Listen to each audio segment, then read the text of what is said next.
Ça y est, 2025, c'est derrière nous. Petite précision, avant de commencer cette vidéo, tu vas pouvoir l'écouter comme un podcast, tu peux la mettre en fond, faire autre chose en même temps ou simplement la regarder tranquillement.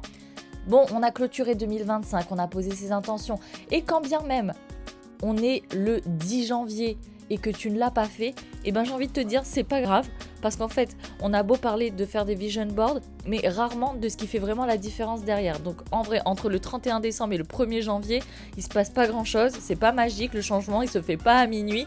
Que tu commences le 1er janvier ou le 15 février ça change rien. Donc on a fêté la nouvelle année, bonne santé, hihi haha, maintenant on passe à l'action pour 2026.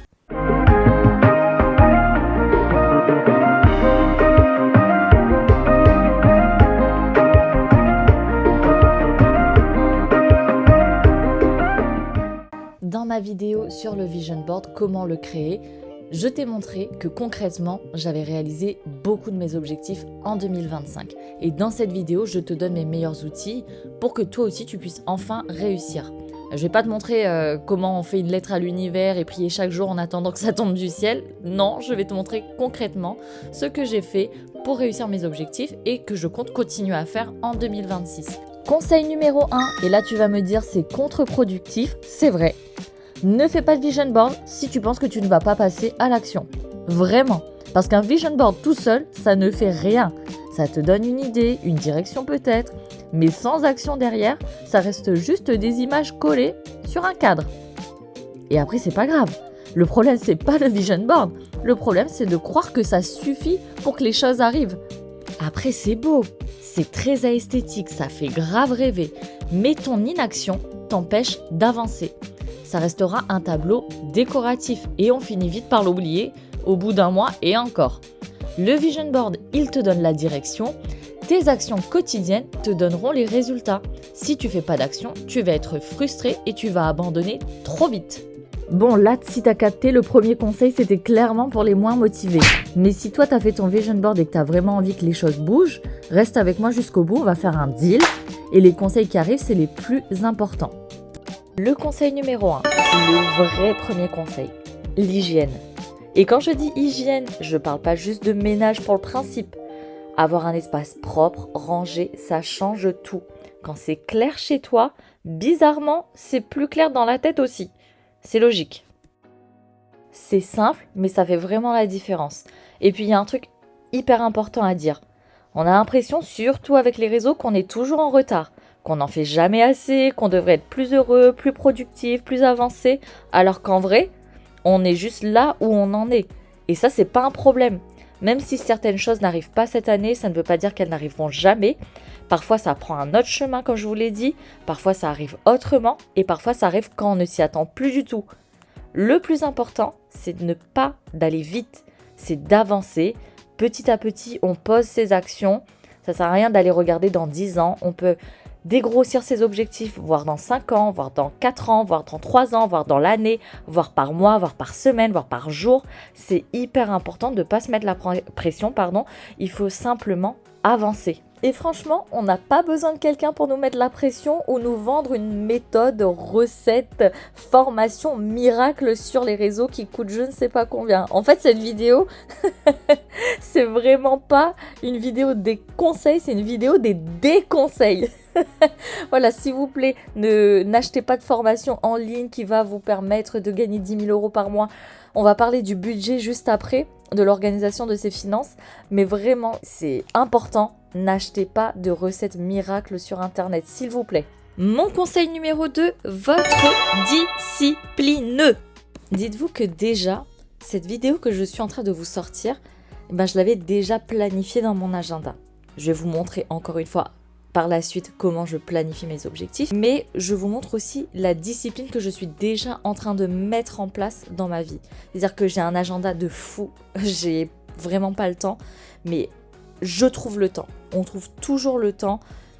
J'ai un objectif, je sais qu'il faut que je fasse ça, je sais quand est-ce que je m'organise, même s'il y a des fois, je suis fatiguée, c'est très souvent comme ça, je travaille de nuit et je travaille la journée aussi pour faire les vidéos YouTube et pour tout ce qui est partie administrative que je dois gérer. On a tous des impératifs dans la vie, c'est comme ça, mais les petites actions au quotidien nous font avancer.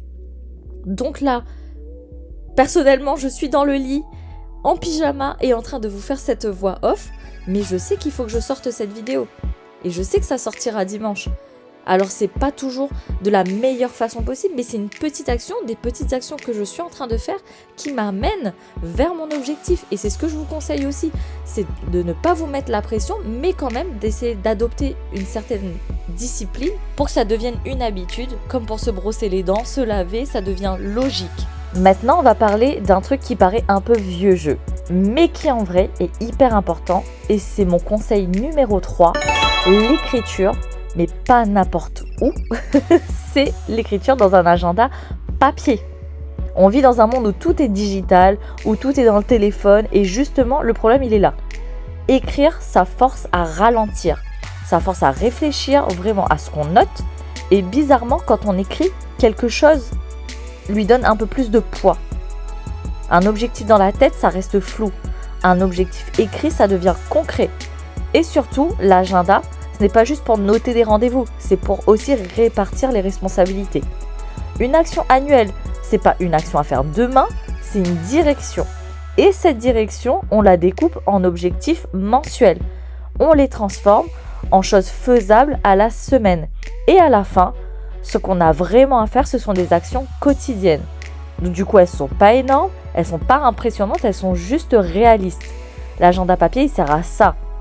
Sortir les choses de la tête, arrêter de tout porter mentalement, parce que moi je suis quelqu'un, j'ai énormément de flux, ce qui me vaut parfois de ne pas endormir, et l'agenda papier, ça me permet de répartir, me dire c'est bon, je vais pas oublier, c'est noté, je vois noir sur blanc ce qui est faisable et ce qui l'est pas, et ça enlève énormément de pression, parce que quand tout est mélangé dans la tête, on a l'impression qu'on n'avance pas, alors qu'en réalité, on fait souvent beaucoup plus qu'on ne le pense.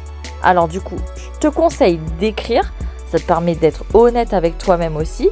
Et si une semaine est chargée, tu le vois tout de suite. T'arrêtes de te rajouter des trucs inutilement. L'objectif, c'est de ne pas avoir un agenda parfait. Moi, le mien, je l'ai quand même commandé. Je vous mettrai le lien en barre de description. Si vous souhaitez le personnaliser, moi, j'aime bien voir mes objectifs mensuels, annuels, etc. Mais l'objectif, c'est pas de tout remplir. L'objectif, c'est d'avoir une vision claire, savoir ce qu'on attend de soi-même sans se mettre la pression encore une fois et accepter que certaines choses, elles prennent du temps. J'insiste vraiment, à chaque fois je me répète là-dessus, mais c'est hyper important parce que je suis ce genre de personne. C'est pour ça que je peux me permettre de vous dire ces choses-là parce que je suis une personne qui me met beaucoup la pression. J'ai énormément de responsabilités dans ma vie professionnelle. Donc ça me surcharge, mais après j'accepte aussi d'avoir ce type de contraintes entre guillemets, ça me motive. C'est quand même pas une contrainte l'agenda papier, voilà, c'est juste un outil pour arrêter de subir ces journées et de reprendre un minimum de contrôle. Et parfois rien que ça change complètement la façon dont on avance. Une fois que tout est posé dans ton agenda, tu peux commencer à regarder les projets un peu plus concrets, les projets matériels, les voyages, tout ce qui demande de l'argent, du temps et surtout un minimum d'anticipation. Et finalement, c'est pas uniquement pour les projets, mais c'est aussi pour le quotidien parce que quand tu gères ton budget au quotidien, c'est ce qui te permet à l'avenir de te projeter et de concrétiser matériellement des projets. Si tu ne suis pas tes finances à la lettre et que tu ne gères pas ta vie comme un expert comptable ou un gestionnaire de patrimoine, je peux t'assurer que en fait c'est bancal. Donc je t'invite à aller suivre le compte The Budget Diary. Elle a aussi une chaîne YouTube. Vraiment, ses conseils sont indispensables. Et quand on sait exactement où va l'argent, on peut anticiper, prioriser et arrêter de repousser des projets en se disant que ce n'est jamais le bon moment. J'ai commencé à gérer mes finances en 2019 via Google Sheets, mais cet outil-là, vraiment, je peux que dire du bien. Gérer son argent en couple, ça peut vite être source de disputes. Et la clé, c'est de créer un cadre bien structuré avec des catégories adaptées. Avec mon copain, ça fait 4 ans qu'on a une vraie gestion de budget en couple. Et c'est ce qui nous permet d'être au clair et d'épargner ensemble. Et aujourd'hui, je te montre comment je fais.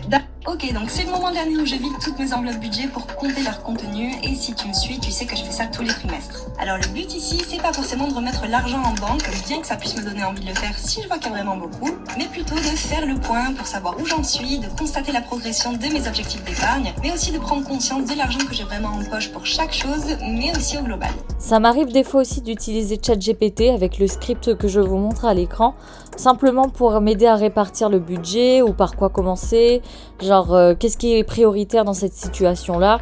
Là, je prends un petit peu de recul, c'est juste un outil supplémentaire pour me faciliter la tâche, on va dire. Allez, je récapitule tranquillement ce qu'on vient de voir. Donc pour mettre en place au mieux la réalisation de ces objectifs en 2026, et en vrai chaque année, il n'y a vraiment pas 50 000 choses à faire. Donc 1, on commence par remettre de l'ordre. Chez soi, dans sa tête, dans son quotidien. Ensuite, on clarifie ce que l'on veut vraiment améliorer. On n'a pas besoin de tout mettre, juste l'essentiel, c'est très bien. Ensuite, on écrit, on découpe les objectifs annuels, mensuels, hebdomadaires, puis les petites actions au quotidien. On regarde aussi la réalité financière. Sans stress, on gère son budget au quotidien, juste pour savoir où on va. Et surtout, on arrête de se mettre la pression, ça vaut aussi pour moi. Donc je réécouterai ma propre vidéo. Donc rien n'a besoin d'être parfait. L'important, encore une fois, c'est d'avancer de manière cohérente et régulière. La discipline. C'est comme ça, finalement, que les choses finissent par se concrétiser. Et c'est comme ça que ça a fonctionné pour moi en 2025.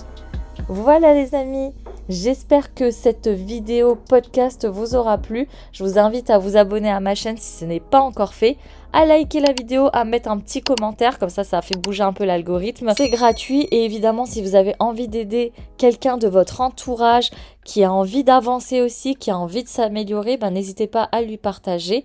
Je vous fais d'énormes bisous. Dimanche prochain, nouvelle vidéo. Sur cette chaîne, vous allez pouvoir retrouver plein de thèmes différents, des tutos de danse, des tutos pour apprendre le créole réunionnais, les débriefs de danse avec les stars qui commencent à partir du 23 janvier, tous les dimanches. Si vous avez d'autres suggestions de vidéos, n'hésitez pas à les mettre en commentaire. Je vous fais d'énormes bisous. Que cette année soit très abondante à tous les niveaux, positivement. Et on se retrouve pour une prochaine vidéo. Je vous fais d'énormes bisous. Bye bye, à très vite.